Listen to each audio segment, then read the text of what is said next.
On the eve of the Second World War, Belgium had 12 forts protecting its borders towards Germany. Many of them were refurbished older World War I forts, but 3 of them were newer. One of these was Fort Eben. This fort carries with it one of the most amazing battle diaries and stories of heroism of the Second World War that I've read in a long time. This was an amazing place where amazing men held out after being surrounded for over 12 days. It took some amazing battle damage that was repaired during the battle. And during the Second World War, this was the testing site of some of the Germans' most secret weapons.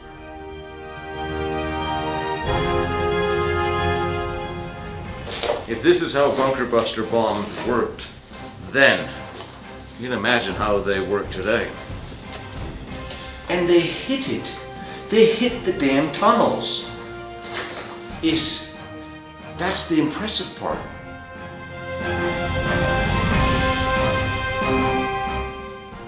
Over the next several episodes, I'm going to take you into the hallways, into the battlements of this amazing place, and hear the stories of what went on here. We're also going to see one of the most modern forts built before the Second World War and how it held out for so long. And of course, we're going to talk to the army of volunteers who's keeping this fortress, this amazing place, and its museum alive today. If you ever had an interest in fortresses or World War II history, this is a must-see. Now, when I read the battle diaries of this place, I have read some amazingly fascinating scripts. There should be a movie about this, because this was a battle that people haven't heard of. Why? To be honest, I really don't know. I mean, this is something, for me, that should be known everywhere. I mean, everyone's heard of Eben Emael, and rightly so, but no one has heard of this fortress just 10 kilometres away, where they battled really hard, day in, day out, to hold the invaders back for 12 days. And they held out, and they had cannon shot away from under them, they had the battlement shot away, and they were repaired, and they kept fighting. And I read this, and it's just one of the most fascinating reads, just the diary of the point by point, what happened. Yeah, I mean, it's 24/7. It's just going on and on without a break. And people have always been told that this was just an easy pushover for the Germans. And it wasn't at all. Not at all. I mean, this fortress and the other fortresses further along the line, they held out as long as they could, sometimes to the very last shot. And they held back thousands of German forces and their resources, which couldn't then be used to maybe go through France even faster.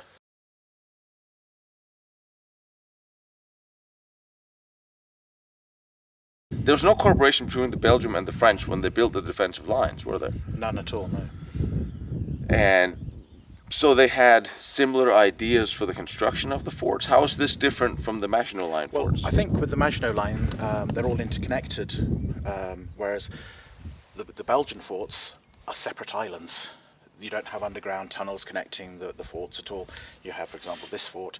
It has a network of observation bunkers, which are connected by phone lines, but you don't have underground tunnels to them. So you have this fortress, you have its underground barracks, but it's isolated. It can stand alone, and it did. When was this built? 34, I think, through to 37, 38. So all these forts were roughly built around the same time, but some of them were World War I forts. Yeah, I mean, what you've got the 4 modern forts, for want of a better phrase. You have Eben Emael in a line. You have Eben Emael, then you have this one, Aubin, then you have Baptiste, and then you have Tancremont. They're the 4 modern forts, and then a large number of the inner ring forts, which were built pre-World War I, were renovated between the wars and rearmed. So you have that ring of them as well.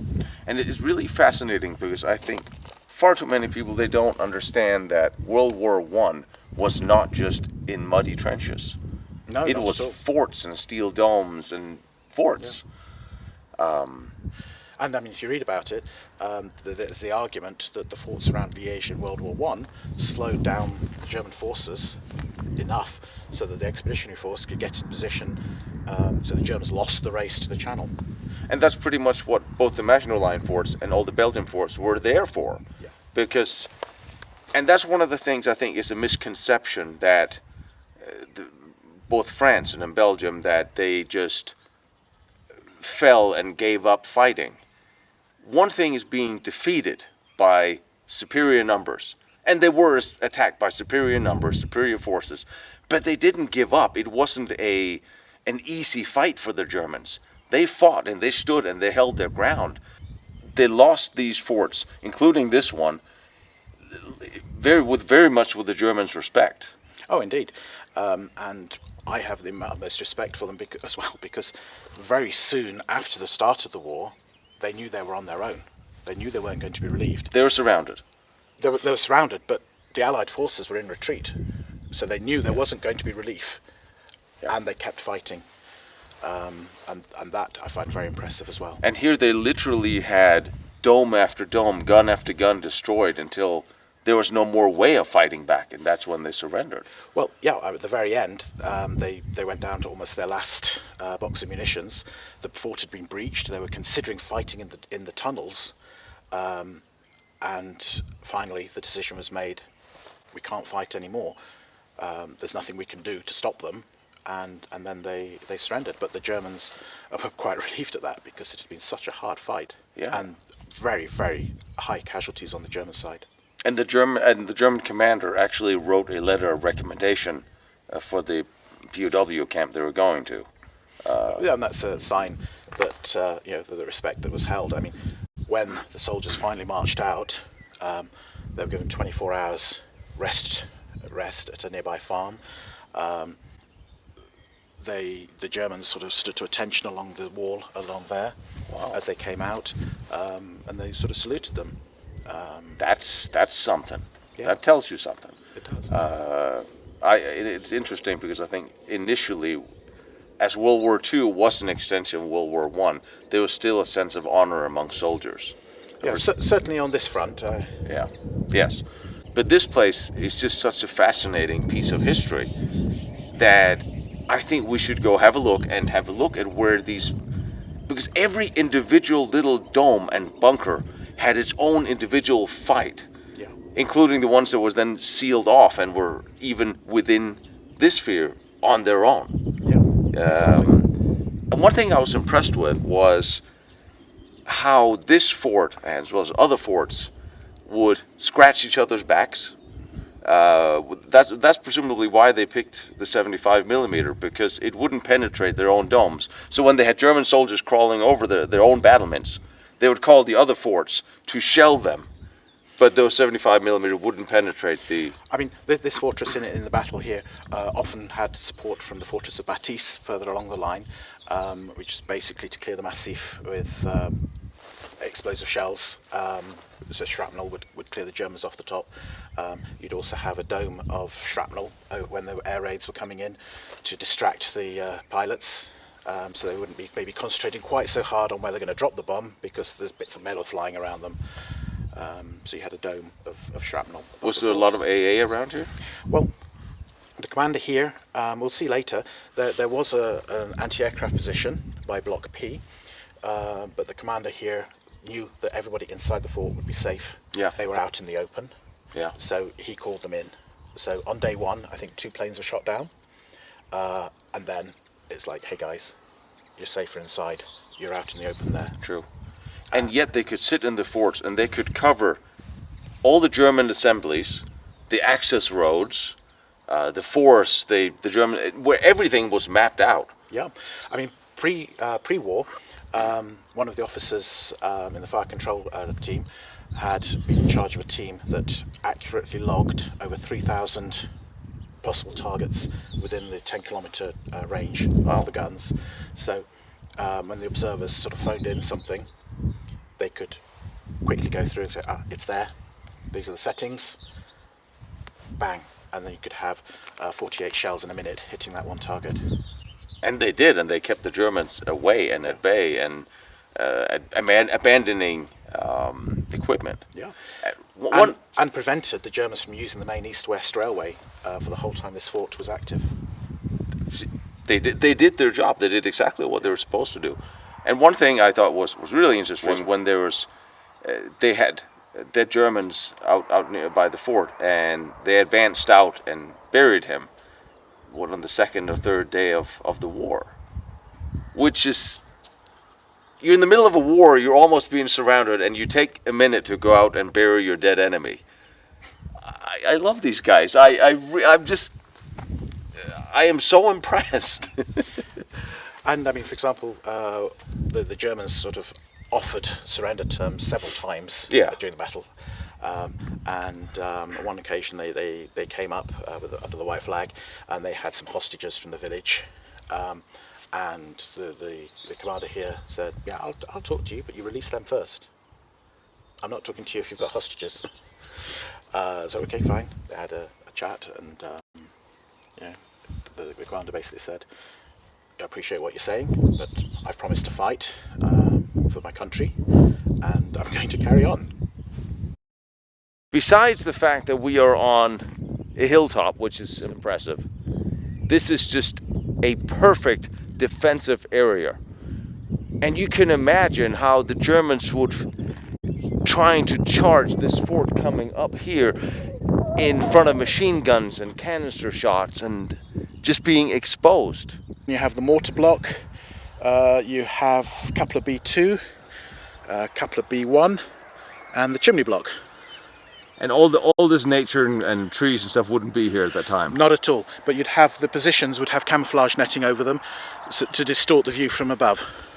The Fortress of Eben Emael is in that direction, about 10.5 kilometers away. This was a really very terribly brutal battle with a lot of casualties to take this one place. 12 days. 12 days.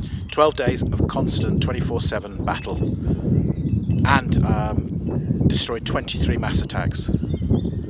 If you look at the battle log, they wiped out convoys, they wiped out artillery positions, they hit troops assembling in various places. They had a good network of observers, plus the forts, the other forts, because Eben Emael had fallen, communicated with each other. So, for example, this one would say, hey, we're being hit, we think it's in this area, we're not sure exactly where, can you see anything? A couple of blocks, you have two machine gun clutches on each, just to give different angles of fire, so that when the fort is in action, every single approach is covered. For close quarters, you've got the machine guns. Further away, you've got the couplers with their 75mm guns. And then, because this fortress has some very deep valleys nearby, we're pretty much unique with this fortress and another fortress called Tankemel in having a mortar block so that you could lob shells into the deep valley close by. And there were two cloches with 47mm anti-tank guns in that could also fire canister shells as well. Is that the remnants of what's there? Yeah, there. And then you had an armoured searchlight where you can just see a little lip of concrete sticking up. All right, so you had two positions there. You had the approach road, and the approach road was mined, and then you had rings of the tank obstacles surrounding the fort? Yeah, around the whole fort you had a ring of hedgehogs, anti-tank hedgehogs. Across the access roadway you had a double row, and also they had mines underneath the cobblestones. At Baptiste, estimated the dust cloud above this one to be between 150 and 200 metres high. Wow. And you think this is quite a small area. I mean, each side of the triangle is about 300 metres. Yeah. And all that firepower from the Germans, desperate to take this fort in that small triangle. And at various points in the battle, not constantly, about 200 shells and bombs in an hour hitting. How many people are stationed here? Just over 500. So we're coming up to the chimney block, where you have 3 chimneys. Now, they learnt something from World War I, although it's pretty irrelevant because you had aerial view in World War II. But in World War I, apparently the Germans used the smoke or the vapour from the chimneys as a targeting point on the forts. So with the modern forts, what they did is they mixed deep underground the warm, dirty air and the exhaust fumes with cold air, so it wouldn't be quite so warm when it comes up. So it would be forced with fans up, out the chimneys, and then go down into the moat. Diesel generators, you had 4, one of which we still have. Doesn't work, alas. If you imagine someone lobbing a grenade down there, or a lucky bomb drop, you'd think it would take out your whole ventilation system, but there's a cutout. So from here you have the chimney coming down. The hot air is actually coming from over here, and it comes into the side. The vertical here continues to a dead end. So the air is actually coming into the side, about halfway down, and then going up. That is just like a battleship boiler. There you go. The boilers are on the side and the chimneys are in the center, so nothing can come down the... Brilliant! And in the event that these chimneys are taken out, which is quite possible, you can have rubble in there and all the rest of it, there's actually an emergency chimney further along there, and they can divert the exhaust from these ones to that one. So how long do they have fuel and food for? Ooh, at least a month. Here we have a dome. Yeah, so you've got to imagine that this is a 75mm armed cupola, so you have 2 75mm guns. Didn't raise up that much. You could actually set the position before you were ready to fire, raise up, fire, come down again, and it's very heavily armoured on the top. So this is one of the classical raising domes like you see on the Maginot Forts and Exactly. Ebenemale. And now, was this the dome that had an accident during the battle? Well, both domes have quite an interesting history.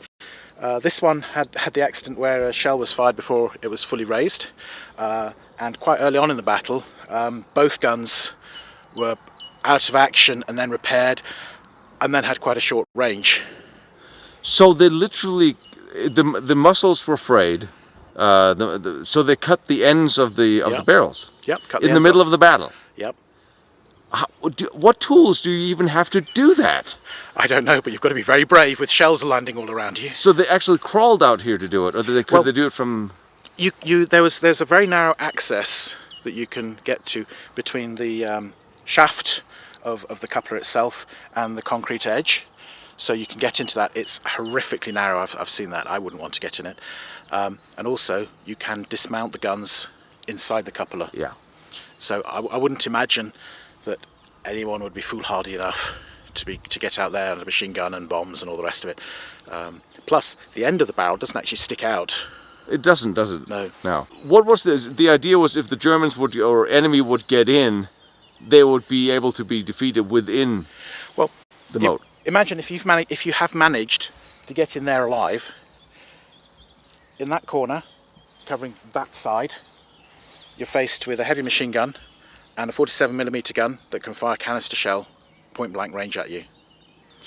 The other side of the triangle is covered as well, and the other side as well. So the only way to successfully survive that is to take out one of the corners. Plus, if you manage to get in there, the slope on this side is very, very steep.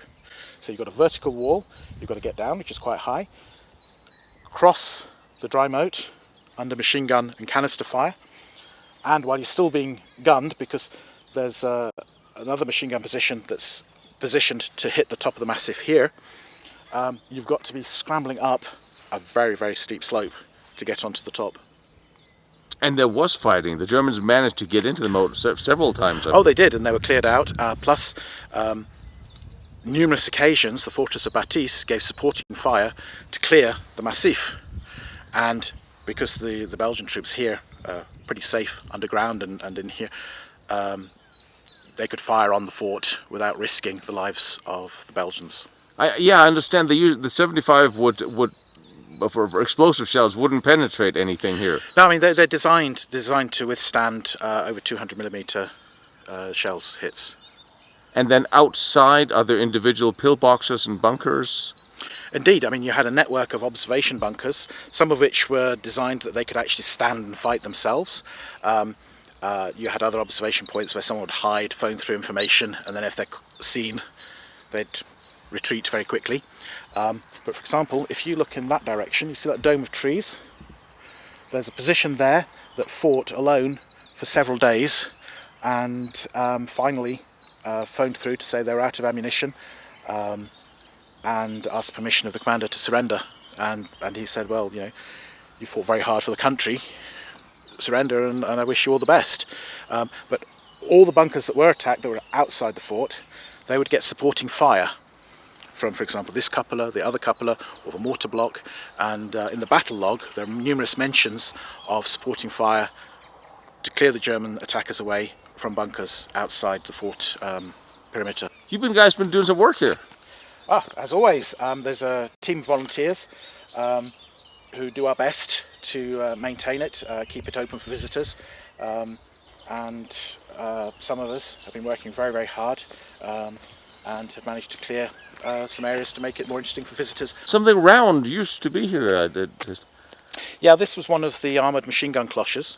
Basically, you had quite a deep shaft there that led up into the machine gun cloche, and in the 1950s the metalwork was removed and they just filled it up with rubble and earth. So that can be unfilled? It can be. It can be. That would be interesting. It's definitely worth... Where could you get in? I have this dream,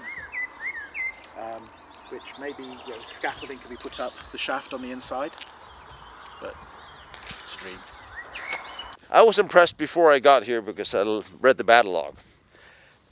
Just to see how much work they're doing in trying to preserve this place, that's impressive. And remember, all history is preserved by volunteers. And you guys may want to come here and spend a summer with a shovel, help dig out this place. And here on the roof of the fort, I'm just seeing shell crater after shell crater. Wow. I mean, was this a running trench, or was this... No, this is shells. This is the one I thought. 81 years ago, today, they were fighting right here. They were, right here. Maybe those craters weren't here on this exact moment, and in 5 minutes' time, kaboom. Yeah. Thinking about how right now, 81 years ago, we would be fired on, full of explosions, machine guns, fire right here. We would definitely not be walking right here at this very moment 81 years ago. Well, definitely not. Maybe running or crawling or separating ourselves from our main bodily parts. Wow. That is a shell crater. Oh, bomb, I'm not sure. A bomb. Yeah, then that almost must have been a bomb. Probably a 500 kilo. Underneath here are tunnels, or? Yeah, basically 30 meters down, totally protected from all this ordnance. Network of tunnels. You engineer within the triangle. You don't have the relaxation areas, and I use relaxation very loosely. But you'd have the engineering works, repair shop, the generators, the air filtration system, and the showers. Yay! And there's a reason why the showers are in this area rather than the underground barracks way over there, and that's heat. Waste heat from the generators for hot water. Of course. If you had the showers in the barracks area, it wouldn't be very warm. It's quite luxurious here. Oh yeah, I can see you really cleared this out. And I'll give you a quick story when we get to the top. Let's go. The ground doesn't come right up to the edge of the concrete. There's a reason for that. The Germans wanted to see, after the fort had fallen, they wanted to see how these blocks were constructed. So they got local volunteers to dig it out. Oh. So that's why the earth around here is much, much lower, so that they could see the structure of this block. So this is what the Germans dug out so they could see. So yeah, I mean, because basically the earth would be up to sort of that level up there, that line. All this would be under earth. That would be the Earth's embankment. Yeah. So how thick is this? Oof, several meters. And then you got rebar and the usual. Yeah. I mean, I was told that there was about 1.5 tons of metal put into every cubic meter of concrete. But the outer wall of the dry moat has no reinforcement concrete, so it's just poured concrete. And that's an interesting little. So is that a wall separation? That's an air ventilation shaft. All right. So inside there's the little tube for air, or tube. That's right. And they use this for target practice extensively as well. They put a heavy caliber gun up here to fire point blank into C2, which is where we drove in, just to see the effect of their new secret weapon they tested here in 43. So so in 43 they came back and tested it here. Oh yeah, I mean they started testing at Baptiste. Baptiste is quite a big town near there, so it's not the ideal place to test a secret weapon. So Populated area and all. So they basically brought the testing over here, and they'd tell the locals, right, between this date and this date, go away. What was it? What were they testing? They were testing the Rochling shell, which was a forerunner of the bunker buster. Fired very high, comes down very, very fast, punches through earth and rock and all the rest of it. Has a special fuse which detects an airspace, so comes through the surface, or in this case earth, down, down, down, gets into, for example, the underground barracks, detects airspace, and bang. 3 81mm mortars, which could hit the deep valleys very close to the fort. Now, I always thought that a mortar was one of those you see in the war films. You drop the mortar bomb in the end and boof, drop another one and boof. These are actually breech loaded. Yeah. And they can't change the elevation because they're fixed. They can go side to side a little bit, but you can't change the elevation. So you've got to ask yourself, how do they change the range? Valves. 3 different explosive charges for firing the mortar bomb. So without changing the valve settings, you've got 3 different ranges. Then you change the valve settings for releasing the explosive gas.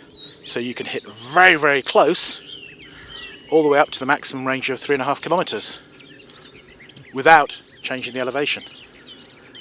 They don't cover the full 360 because they don't need to, because the deep valleys aren't all the way around. Yeah. So how would they have been positioned here? You would have had a very heavily armoured dome with very small windows all the way around for observation, and you could close those windows if you're under fire, so it's armoured. And you could also fire rifle, automatic rifle or whatever, through those windows if you had the attacking forces on the massif. Information for targeting for the mortars, which are buried deep in there, would come through from the fire control centre. You've got this concrete arc in front, then you have a pit, we'll call it a well. That's very deep. So if you imagine a lucky shot or a bomb gets right in against the concrete emplacement, it drops down there and explodes harmlessly. Really? Yeah. Now if you look at the shape, you've got, it looks like a top lip. Yes. Underneath that is a very narrow, curved slot. The little shark mouth. Yeah, shark mouth. And deep behind that, not even up to the edge of that, is the end of the mortar tube. So it's almost impossible to hit that mortar. And these mortars fired from the battle log, you can see almost through to the end, and they only stopped because that very deep well in front was so full of rubble from all the close shell hits and bomb hits that shark's mouth was blocked on 2 of them, and on the other one the mortar barrels had worn out. I think on the battle log there's a mention, or in the soldier's diary, of 2,000 mortar bombs being fired in one day. Yeah. Unfortunately the shark's mouth is a bit jagged because of the explosive used by the metal guys. So you can crawl in there. You could. What's in there? I'm not brave enough, but in theory you could. I mean, I'm dumb enough. So this could definitely be dug out one day. Yeah, one day. And then replica mortars could be built. Could be, one day. You guys remember all those GoFundMe campaigns that we've been talking about doing? Here's another really good reason. I'm going to call it Adopt a Fort.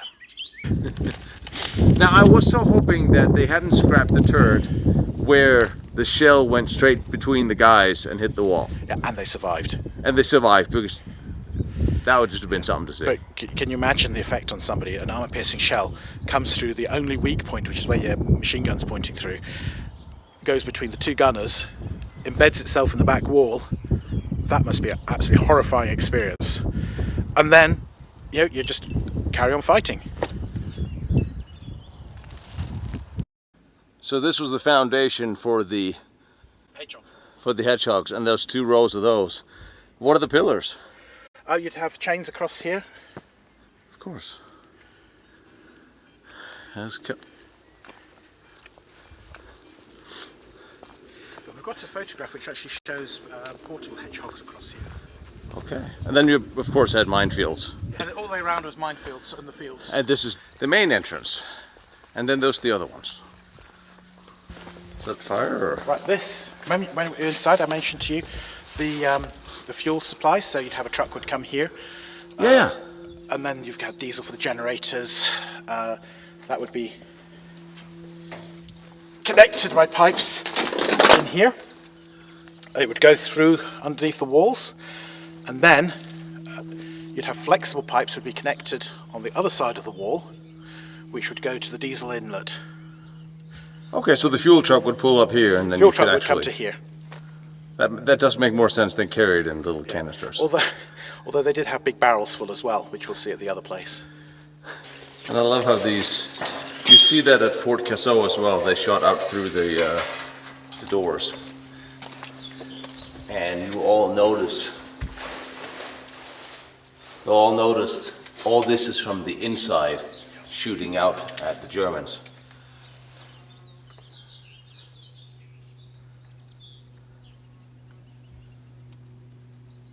This is really something else. And I mean, what do you shoot to? What do you get through this? I mean, this is heavy metal. What do you fire through this? I believe they had a Maxim gun in there. That would come out through here.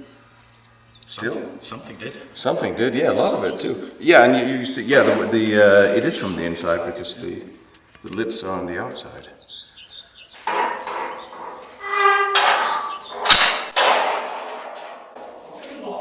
Because there's good people there. There's plenty of places where people can be hurt if people just want to wander in. Yes.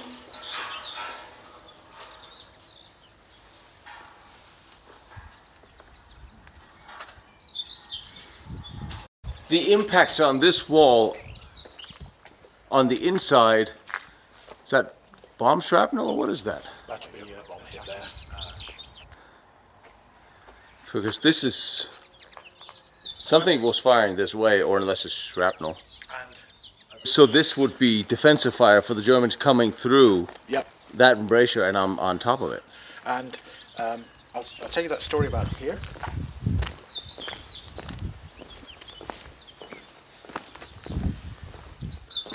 Now, once if you're an attacker and you've managed to get in here, you don't really want to be facing that. No. So you think you're safe. I'm here. You're throwing satchel charges around the corner. That explains that damage. That knocked out the machine gun. They just replaced it with rifles. Yeah, it's amazing that didn't kill everybody inside just from the pressure. Hidden behind the grass, grenades are being rolled down. So this had the same manual release? Well, the grenades were manually. They're manual. There's basically a tube. You Yeah. take the pin out, roll it down. There's a door that you close immediately afterwards. Yeah. In case they blocked that off. And so anybody here is going to be hit by the grenade. So they didn't have the fancy Maginot Line assembly Automatic, corkscrew? No. This was just basically a grenade tube. Yeah. Drop it. I would think it does get the job done. Indeed. I wouldn't want to be outside here. And this way you had the 47? Now this is the armoured Searchlight. Okay. So at the moment it's in the closed position, so you've got a metal armour there, and then inside you can turn a wheel and then you can illuminate this whole area. And this will search down the come down and light up to the... Yeah, it'll light up all this. Now if you look though, it's impossible for someone coming through the gate to hit it. it's offset. It is. So But- I'm guessing it must be so bright. Very white paint in the hallway, maybe. I mean, that would do some reflection. I don't know, to be honest. That's an interesting thought. But it's offset. But here, you had a wooden drawbridge. Yes. Went sideways. So during the battle, there's basically a very deep hole here. This has gone through there. Now towards the end, you had the Germans there in the entrance, throwing in charges. The holes you see in the roof, damage there, that's from the attack. There's a automatic rifle there. That's firing through here. Their view, nobody can come through here. All the damage on the wall there is from charges that were thrown in through by the German attackers, and they did damage that position. There's a grenade tube again on the left, and towards the very, very end, when this floor jumped out of its sort of storage, for want of a better phrase, and there was a narrow bit that you could actually run on. What's the reason why the machine gun is so low? Well, if you go on the other side, the floor, it's this height, Oh, okay. All right, so that makes sense. because it's further down. Yeah. When we were outside, I mentioned the grenade tube. Yes. There you go. It would be hinged at the top, so it would automatically close. So, grenade through there, it rolls down to where we saw outside, and goes bang. And this is where you'd fit an automatic rifle. And if you look through there, I don't know if you can see what the gunner would see.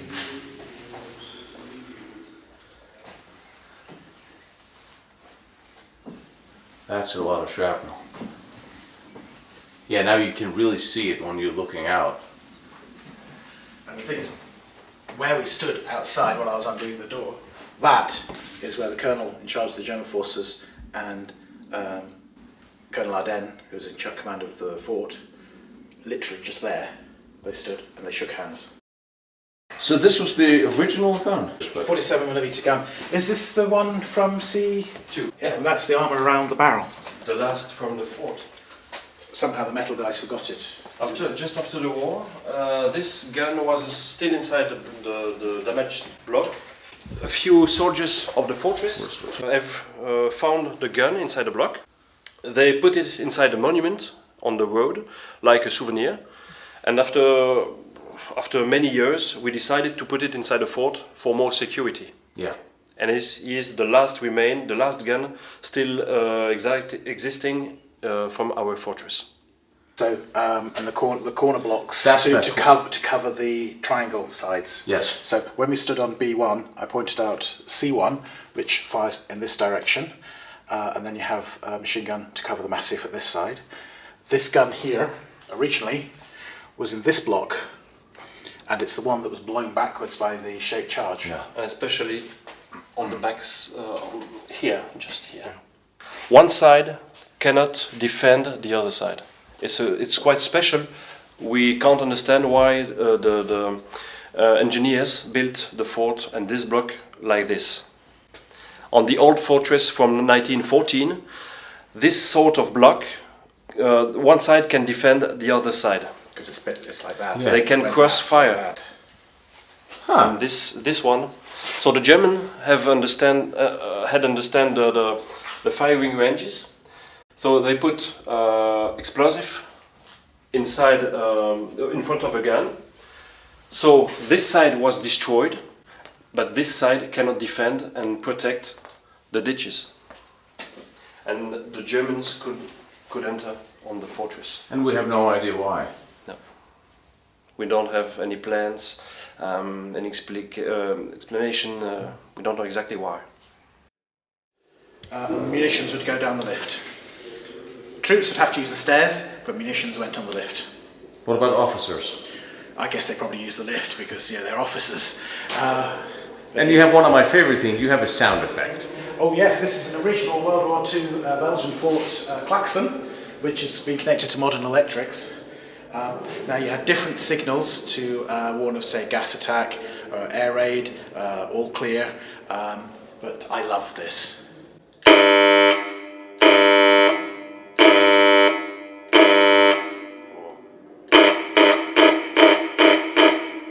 this is a gun I've noticed. that was used as a boundary marker in a field.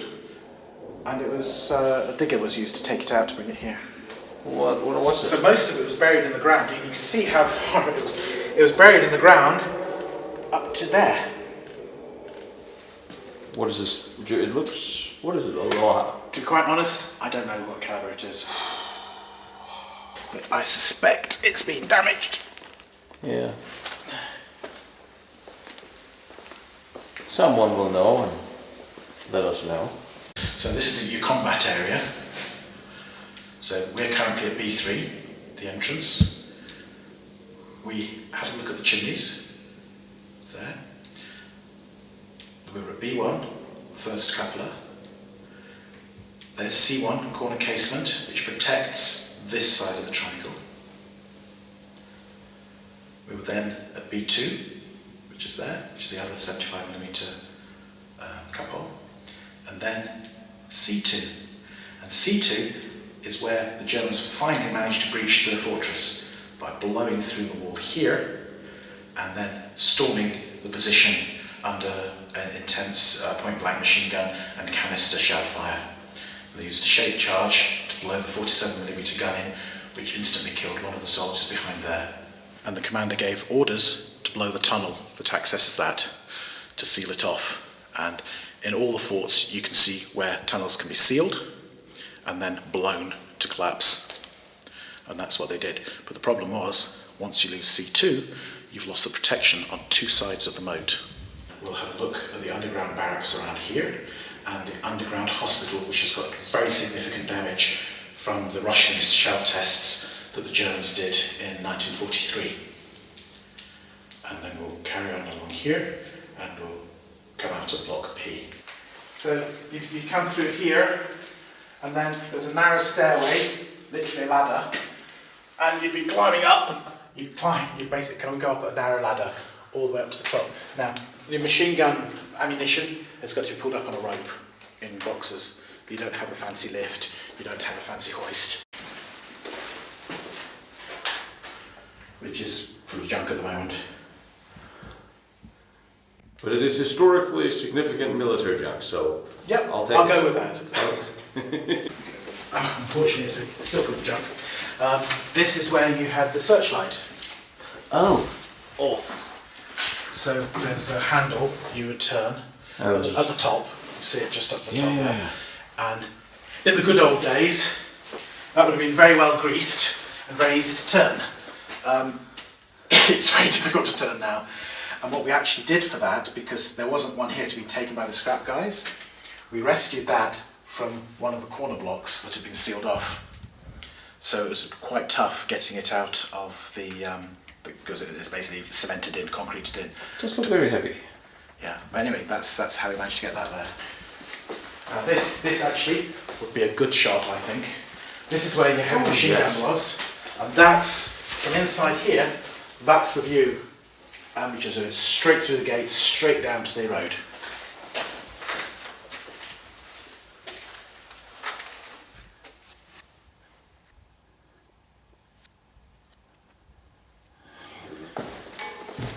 Now that is access to the other two machine gun cloches and the machine gun ammunition storage down there.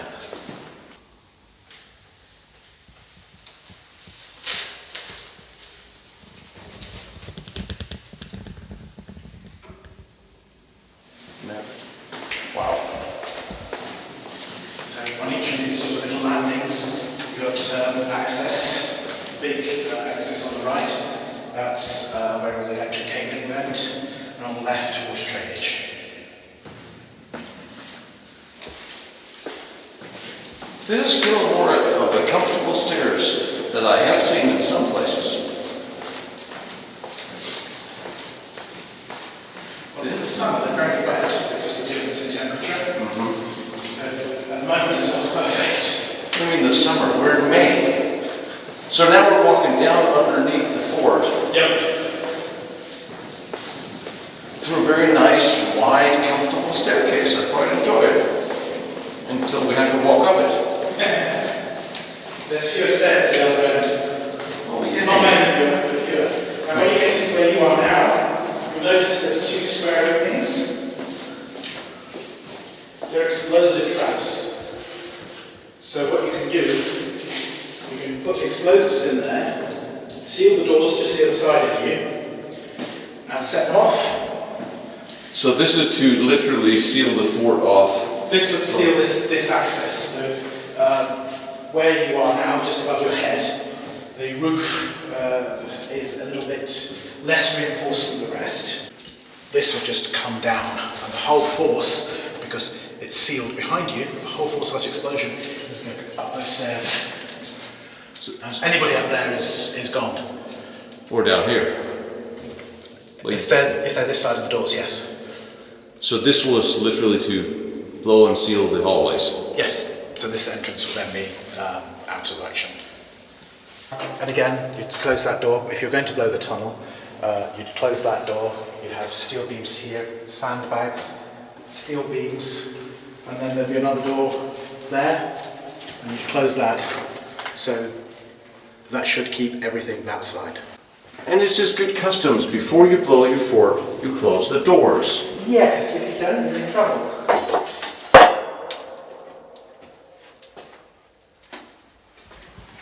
I like your fort. I do, I love it. Now, at every block, every combat block, you have basically an air pump, you have electrical controls, and this is to maintain the pressure. You have a positive pressure inside the fort in case of gas attack, and these fans maintain that pressure. And there's also a connection to go to the other side of the doors.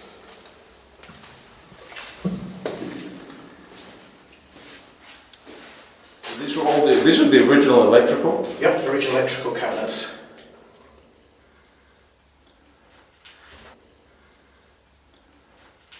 And this is where the Fan was there. fan was there. But there's something interesting which you can't see if the fan's in place, and I can't see the logic for it. But if you look through here, you've got vertical and horizontal bars. Now, I can't really understand why, because no one could crawl through that.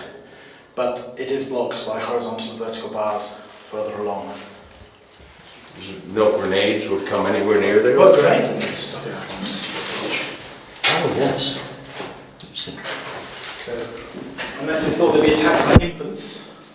That's interesting. That's very interesting, actually. The bottom of the stairs can be B3. You go in all directions from here. But it was designed so you could defend it down in the tunnels, and that was considered towards the end. That was a possibility that they would actually try doing that. So if you failed to destroy the access, failed to destroy the tunnel from B3, you've got a defensive point here.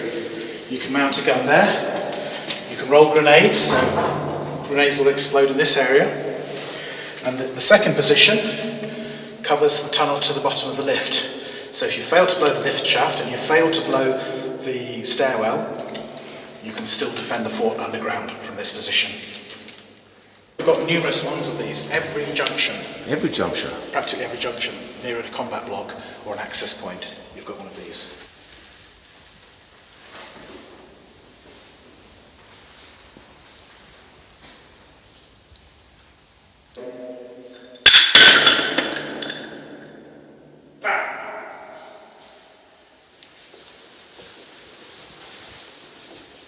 And you have the utility tunnel running parallel with us here.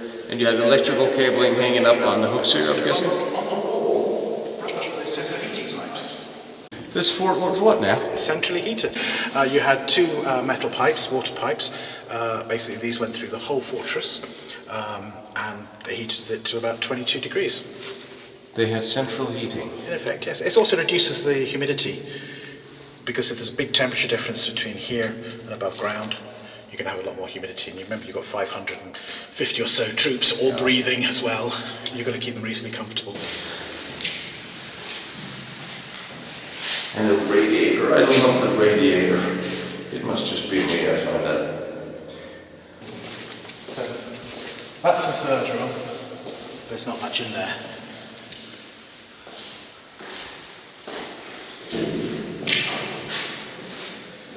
Fire control at 75mm. They were busy.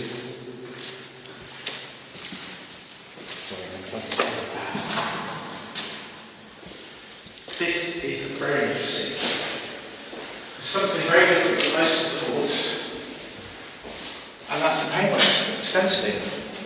In this room, you haven't got sort of plain grey or whatever, you've got nice stencils. And the commander, we believe, wanted to make this, homely is the wrong word for being underground, but as comfortable as possible, to be less depressing. So you've got nice stenciling on the walls, and later on, when we're going through into the barracks area, you'll see more examples where individual officers' rooms are decorated in different ways. And for me, I find that a really nice touch. This is an interesting note because I know at the Maginot Line, the French, they researched how different colors on the walls would affect troops' morales. And that broached over onto, of course, here as well, that if you have nice colors, you have paintings on the wall, it looks less hostile than just white and cement. And that's kind of one of the reasons why they did that. I like this room. This is the telephone exchange. We have the armoured cables coming in from all the observation points, plus underground cables to the other forts and headquarters. The reason I like this: be calm, be prompt, but be discreet. And we know exactly how this room is laid out because we have a photograph of this room that shows that script.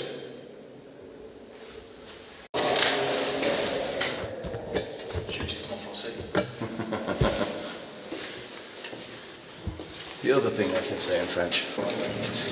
Prepare for strange explorations now. Here. That has been used before. Quite frequently, actually. Something you might notice, if you look on the wall, you've suddenly got a third row of clamps.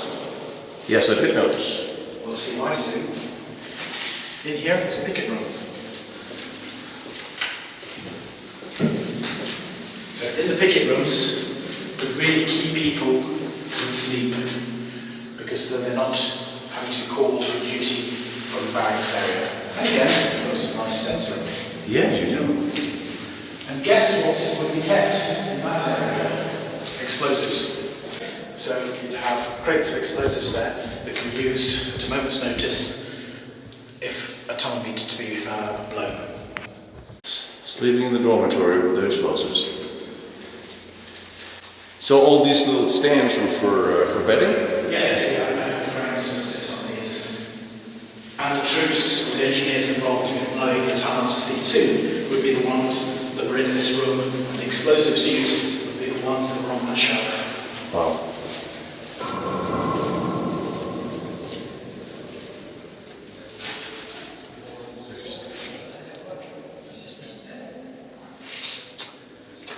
The bucket hole. Well. Oh, dark tunnels. Yes! This is how I spend my life. No, still, you've got that third row of clamps, very small clamps. Yes. We'll see where they go very soon. Remember, we've just left the command centre where you have radio and telephone. But this is for radio. Aha. Radio, you say? Did you say radio? And if you look through this hole on the right, you'll be able to see towards the base of the antenna. And the cables come down the wall, across here, and then all the way along there, and go over to the far end. I'm still in shock that you said the radio word in a French-speaking fortress. I thought that went against all religions and beliefs.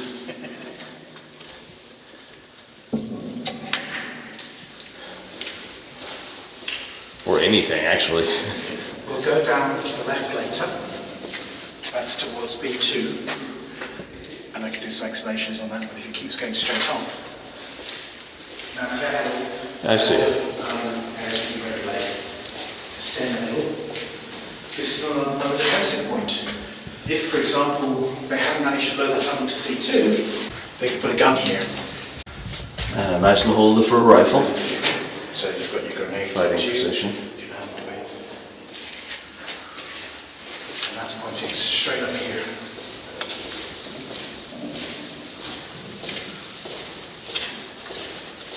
I see sand coming from the wall here. Now, these are the last set. This is the last set of doors before we get to C2. The C2 is where the Germans breached the defences. Now, these had to be sealed off. So the two sets of doors here were closed. You had your steel beams, rows, then sandbags, steel beams, and then the other door. And then the tunnel was blown. And we'll go through and see the damage that caused, and that the tunnel is totally sealed. Oh, this is the shrapnel that... That's the structure damage from the other side of the sealed doors. And you'll see much more on the other side. They put the Belgian unit put 280 kilograms of TNT. That's a below lot. in the corridor.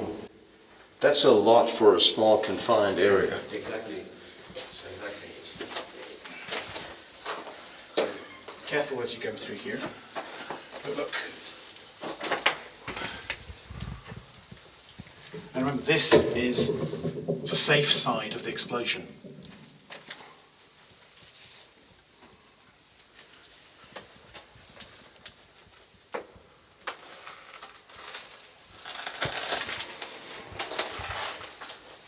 Wow. Now, something that's a nice, interesting point is that the force of the explosion actually bent the framework that held the steel beams. So that bent backwards. So you had reinforced doors there closed. You had the steel beams, the sandbag steel beams, and another door. And the force was enough to bend this and crack that. And although the door's gone, look at the hinge. And the brass is still shiny. So the door would have been there, but blown inwards. I'm surprised they left that. And look at the ceiling.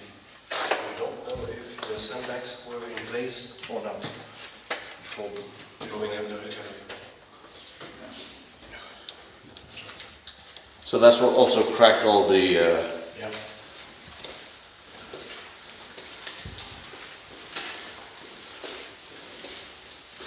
Please don't go right up to the wood. I hear you. What? I have a helmet in the hotel. I don't think it'll stop 30 tons or more of rubble. Well, so I don't need it anyway then. So this is where...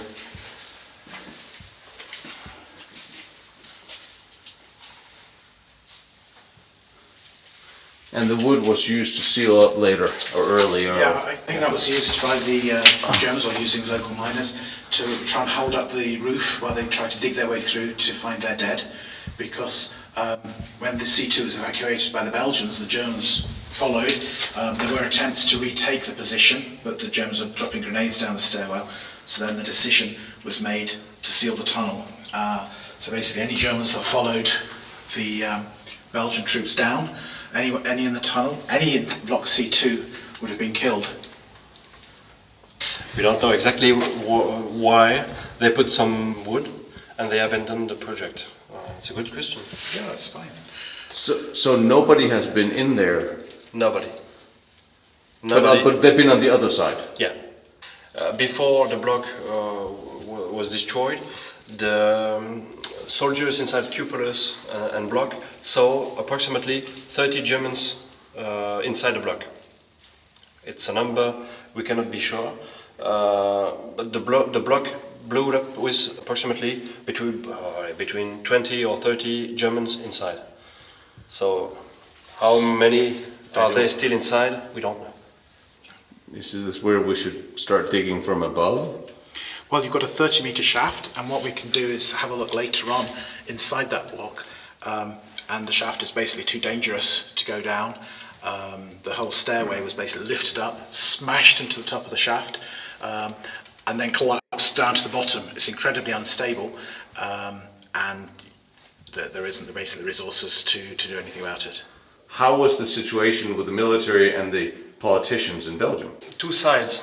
A side to support the army, to buy tanks, motorbikes, everything, new equipment for the soldiers. And the other side, no, we won't have the war. We are against the army. We want buy a new fortress, because this only fort, Aubin Chateau, cost many millions. So you had two sides, and the side who wanted to support the army had confidence in the fortress.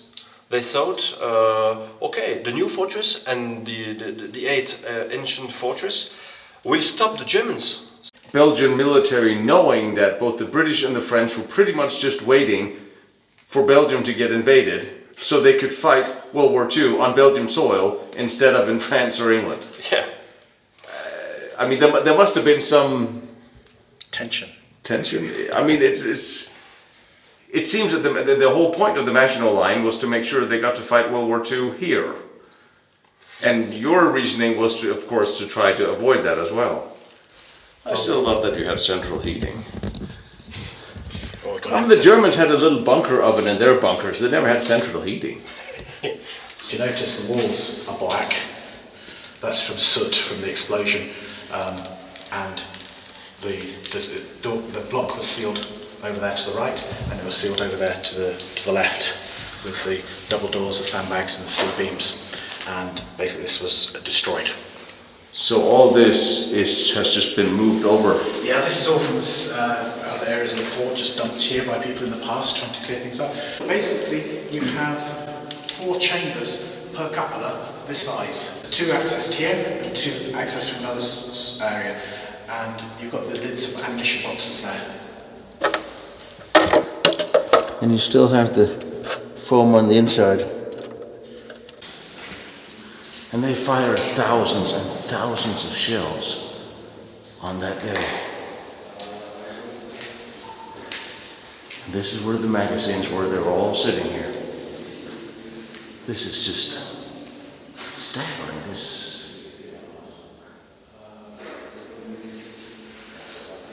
Such an amazing location, such an amazing fort.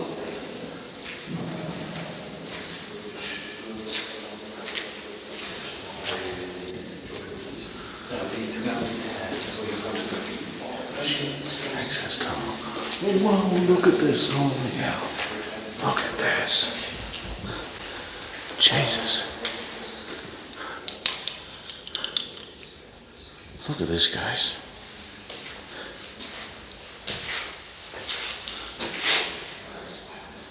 This.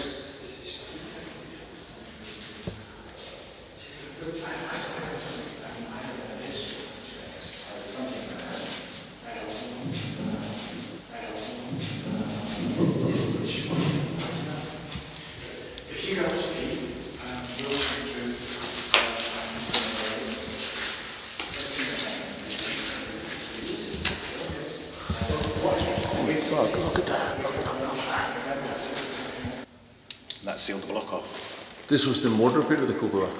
Sorry? This was the mortar pit or the 75? No, this is the base of the, this is the Or base the bottom of the lift one, shaft. of course. So you had two munitions lifts here, and then you had a stairway going all the way around. But it was coming up for the 75 millimeter or for the mortars? Sorry, I didn't hear that. Is it coming up to the 75 millimeters or the Yes, mortars? the 75 millimeter. Okay. Guns. Look at the destruction. It's all black from... It's all blackened from the soot from the explosion. Let's do more filming under here. We can come back under here. Left tank. Okay, but I don't promise I can be. No, that's fine. We'll come under here. We'll put these in. Left tank one, and then we'll come back here. Okay, so towards the end of the battle, B2 was totally disabled, and it was impossible for the engineers to repair it, so the decision was made to abandon the block. The decision was made to blow the B2 cupola and the shaft. And so here you see the end result. The force of the explosion must have been absolutely horrific. If we come around here,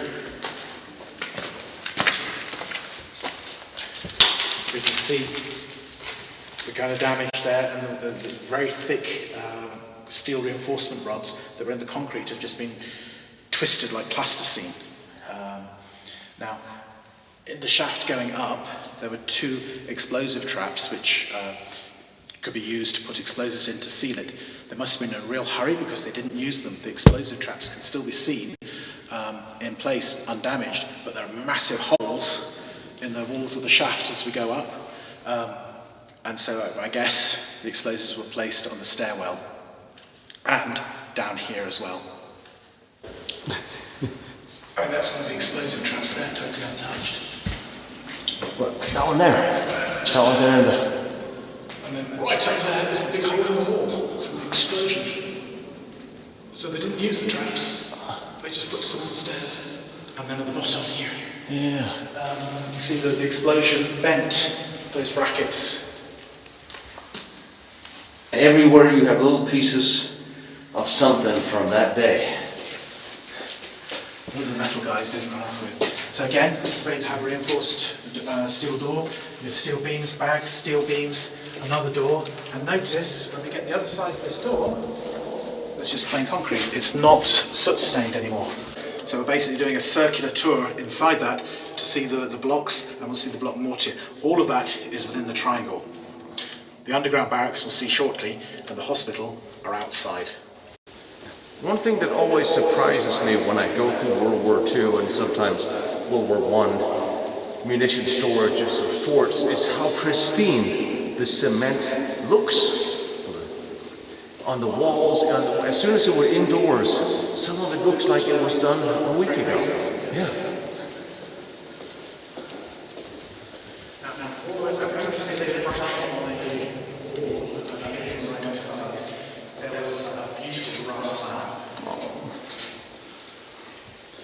Yeah, they would go for the brass, wouldn't they? So we're coming to a combat block. This is the mortar block, and again you've got your steel door, the way you can seal it off. Yep. There are 3 mortars. Each one had its own munition storage, own fuse store, and its own lift to take the mortar bombs up to the surface. And we'll be able to see that at the other place, but this has some really unique features here, which we'll show you. It does look a little brighter in here. So, basically, a tank bomb, that's the basis of the lifts, 2 here and 1 there. There's a chain-driven lift, which basically dragged the bombs up vertically. Their machine is all in place. Bombs would come along here. I guess these to stop them rolling. So you'd have the crew grabbing it, putting it on the chain lift, and then it goes up. You have a sliding door here with counterweights. Ammo storage, part of the lift. And then you've got up there. They took out the flat platforms. Now, the flat platforms, or the horizontal ones, were the ones that could fold up on a hinge, and you can see where they latched to on the wall. The hooks are still in place. Tom has stolen my key, so I can't use the red laser because it's attached to the keyring. But this is good, because here, this is a mortar bomb store. Here you've got something written by one of the soldiers, 551 boxes or case of bombs, 81mm. So I don't know if that's what they've got left, or how many they've used, but that's written by one of the soldiers between May the 10th and May the 21st. And it's written with chalk, isn't it? Yeah. It's signed. That's a depiction of the fort. You've got a cupola at the top, 2 machine gun cloches left and right. You've got the anti-tank hedgehogs all the way around. And if you look very faintly above, you've got 2 aeroplanes. Yeah. And then the name of the fort above. Very faint, you've got to look carefully. Don't know why I would. Right, you're underground, you're trapped underground, you're not going to go outside. What are you missing? The sun. You're missing the sun. You're missing your cigars or cigarettes. You're missing wine, maybe with your friends and family. And for me, it's personal touches like this that make this fortress. I absolutely agree. It's not just a hole in the ground, from 80 odd years ago. There were real people with families. How many were actually killed in the fighting here? Under 10. On? Under 10. Of the fort, inside the fort, I think it's about 6 or 7. You then had people who went out on patrol who went missing, but the fort itself did its job at protecting the people defending the fort. Comparing to the attackers' casualties, which were pretty horrific, when you read diary notes and the combat notes, the Germans suffered really, really high casualties. And the fortress they were trying to take, desperate to take because it was blocking that rail route, under 10 people killed actually at the fort itself. If ever there was an advertisement of how the forts worked, that would be it. Yeah. It did its job, it slowed the Germans down, it was an island of resistance, and it protected the people inside. And when people, that's the one thing, when people then dispute the validity of having a place like the Maginot Line or the Belgian forts, well, considering the low casualties inside them, that's... I mean, for me, they did their job, the other forts. They slowed the Germans down. There are all sorts of theories because the Germans bypassed, they went through the Ardennes and all the rest of it, but the forts that carried on the battle, they held up a massive amount of resources and men that the Germans could have used to be gone even faster into France. And, who knows, maybe if the forts had collapsed instantly, maybe if the Germans hadn't been held with thousands of their troops and guns and airplanes being involved, here, maybe they'd have been a little bit faster, maybe Dunkirk wouldn't have happened. Maybe they'd have had an extra, tens of thousands of troops, who knows, available, fresh, to carry on without pausing. Yeah. You know how annoying it is when you do concreting, and someone walks on the wet concrete. With their hobnob boots. With their hobnob boots. So there's a nice, so 85 years ago or so, someone was walking on wet concrete. So coming to another combat block, this is B1. Again, you've got you have your reinforced steel doors. The ability to seal off the block.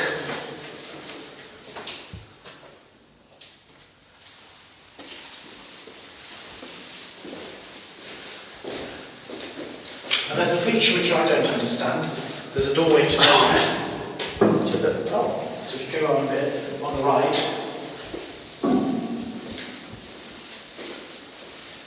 there we go. Were they planning to carry on further? Because there's a door, reinforced doorway, brick wall with concrete screen, and nothing behind.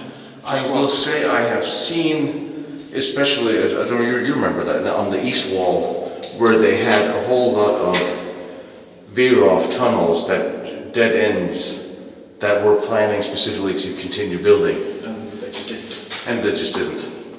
So, I mean, I would either that or that's where the gold train is buried. It's hidden in there. There you go, original toilets.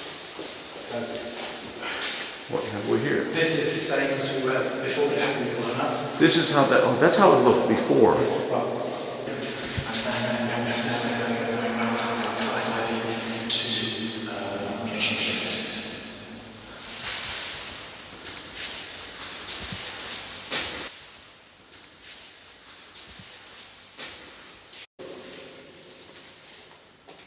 I see a door that has somehow decided to crumble itself up ever so slightly. This will be one of the doors that went across the entrance there where we just walked through. That's bent by the explosion. Electrical panels, Yep. mission storage. Right, so there you go. We've got 4 chambers this size. So imagine how many shells they can carry. 4 chambers this size for this cupola, 4 chambers this size for the other cupola. Well, fortunately, we can read the combat log and calculate exactly how many they fired. And here you have calculations from somebody. And have a look at the script on the edge of that concrete shelving. So you've got Vive le Fort de Neufchâteau et Notre Commandant. So basically, it's long live the fort of Neufchâteau, where we are, and our commander. So I think that gives a clue to the fact that he had the faith of his men, for want of a better phrase, the confidence of his men. And that's one of the things that keeps coming back is is how you had great officers in charge of these forts. Yeah. 10-5-40. We're back to imagining the activity down here exactly 81 years ago today, right now. Can you imagine that people just charge backwards and forwards, getting ammunition crates, putting them in those trolleys, taking them through to the lift going up, the chaos upstairs, organised chaos. I can't get close to imagining what it was like. I'm in front of you again, aren't I?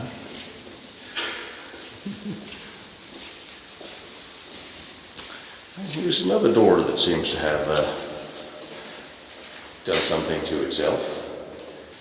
So if we look on the wall on this side, we have a depiction of the king.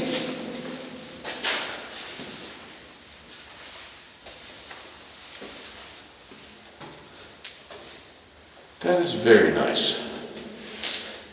That is original, I'm pretty sure. This probably is original because it's so faded. I don't know, cowboy and a lady. I have seen some very strange. I just found a picture of a Messerschmitt with a Mickey Mouse on it. Wartime, authentic. Right. So this we have, and someone's gone over the original, but basically a pig in a German uniform being hung, just to make sure that he'd been shot as well. And Échantillon sans valeur, basically it's a sample.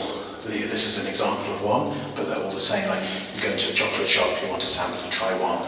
Well, that's the fused storage. Just down to the left, you've got a little churchyard. You've also got regimental and Belgian flags on the pillar.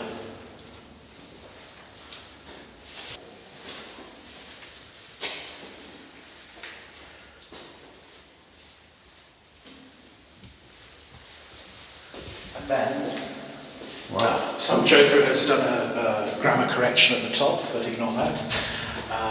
So basically, this again is a depiction of the fort. You have the coupler at the top, two machine gun cloches, the other one's hiding here, some graffiti over it unfortunately. You have the anti-tank hedgehogs, and basically you shall not pass. Neufchâteau, B1, position B1, 10th of, I guess that's going to be a 5 again. It's very faded, so I'd say 10th of May 1940. Very faint writing at the bottom, which is basically a rough translation is it's better down here than it is up there. That is not wrong either. Apparently they had 3 shifts, 3 8-hour shifts. One you'd be on duty in battle stations. The next 8 hours you'd be doing general little maintenance tasks, and then you'd have 8 hours off. And they hot-bedded in the barracks. So Okay. you'd share your bed with 2 other people. You know, as soon as you went off to do your duties, your 2 extra 8-hour shifts, someone else would be then sleeping or sitting on your bed for their 8 hours, or be entitled to. Makes sense. So you just got to hope they don't have fleas. You would have had a pump, and you've got your system underneath. This is something I always show children if they're on tour. Okay, it's a soup ladle, but for emptying the septic tanks, they use something similar to this, or a lot larger, so I'm guessing that would be punishment duty because no one's going to volunteer. Yay. And then you have the original bathrooms. If you nip to the right, it's exactly the same as the other room, but which the other one I think was actually better because it had stenciling on the walls. This hasn't. But this had something that looks like beds. Yeah, not original. They've just been put there to give people an idea because it's slightly the wrong size. But the second radio. Furniture is not original. What was the ventilation? No, radio. Oh, that's the radio out. That's right. That's right. So Yes. you'd have your radio on the wall here, and then it would the cabling would go through that short tunnel to the base of the antenna. There are 3 radio rooms, so they've got to take out 3 antennas before you're totally isolated. And the phone lines. And you've got this stenciling again. You do. Well, he's going to be sitting here talking on the radio, not seeing much. And you can see where the equipment was on the wall. Don't hang around here, you might hear something you shouldn't. Okay. So keep marching. I'm assuming there was a door.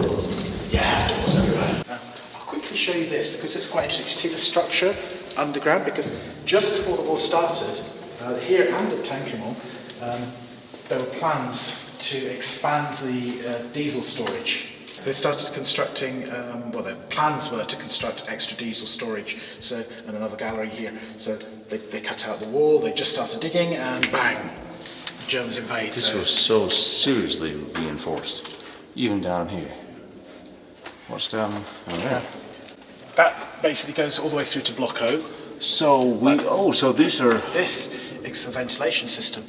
Where you've got a level ceiling, it's a false ceiling. The kitchen, and this is quite a good example because the floor's wet. Concrete plinth is there, the machinery, electrical machinery is on that. So if there's a flood, machinery stays dry. So it's quite damp in here. In theory, you can have the water up to here, and your electrics would still be fine. Air comes in, clean air is mixed with the bad air, shoved up there, forced through, and up those chimneys. Now, we've got two, tunnels, for want of a better phrase, but these run behind the engineering works. Utility tunnels? Yeah, and there's two, one on top of each other, and they were full of big metal pipes, so you could divert air from the main chimneys to the reserve chimney, and bring bad air this way. But they run behind this entire block. Oh, wow, yeah. Now they would have been full of, heavy-duty pipework, both of them.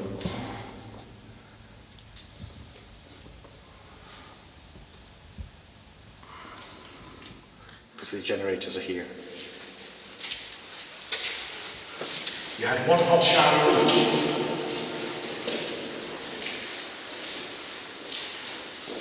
It's a shame somebody had to break these. Yeah, I suspect this was in the 70s, 80s when you had squatters. Space breaker. Right, so in here, there would have been two generators, big generators. There would have been two, one on each side. You've got a platform again to sit on. And on the wall on the left, there would be loads of electrical switchgear.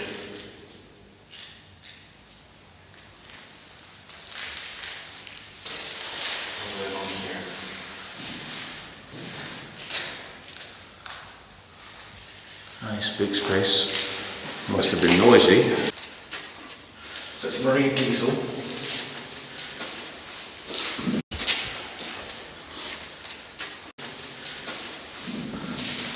Yes. Made in Belgium. Carol's, I think. That's a picture of this exact one.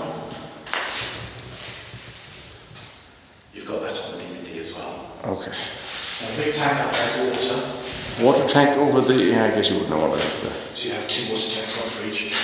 Then the big exhaust pipe went through into the wall, and then there was pipe work that went through to the ventilation hole. Yeah. Now, Baptiste, they have exactly the same engine, and it works. They fire it up every now and then. But it's exactly the same one.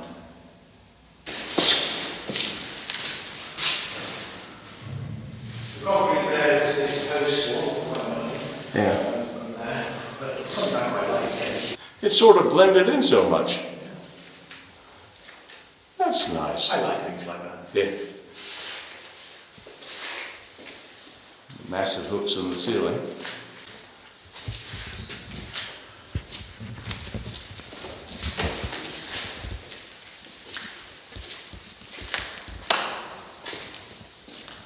So there's plenty of water supply in this.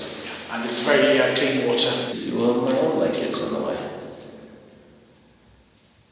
Now I can see how deep it is. Wow, it is. Long hallways that are not even dark. Shocking.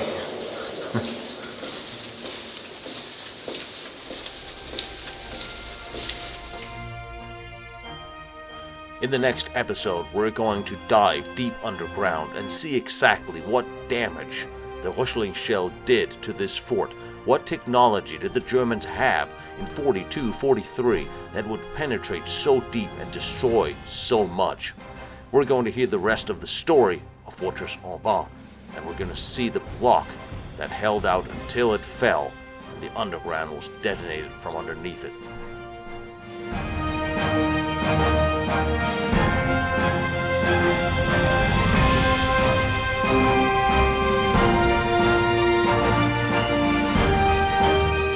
Behind me is Vanna von Braun's first test stand. Down the road is Diebner's nuclear reactor. Over there is the Maginot Line and all its amazing forts. I'm visiting them all and I'm bringing them to you. So I really appreciate you like, follow, and share what I'm doing, trying to document all these important historical locations. And if you feel like you want to watch more pictures or documents that I use for these, go to lostbattlefields.com. And if you feel like helping me out with my travels, because gasoline and travel and airfare is expensive, my PayPal is there, protectionserviceint.com. You are more than welcome, but you don't have to. I appreciate all your support and all your help, and I love seeing these locations, and I love bringing them to you.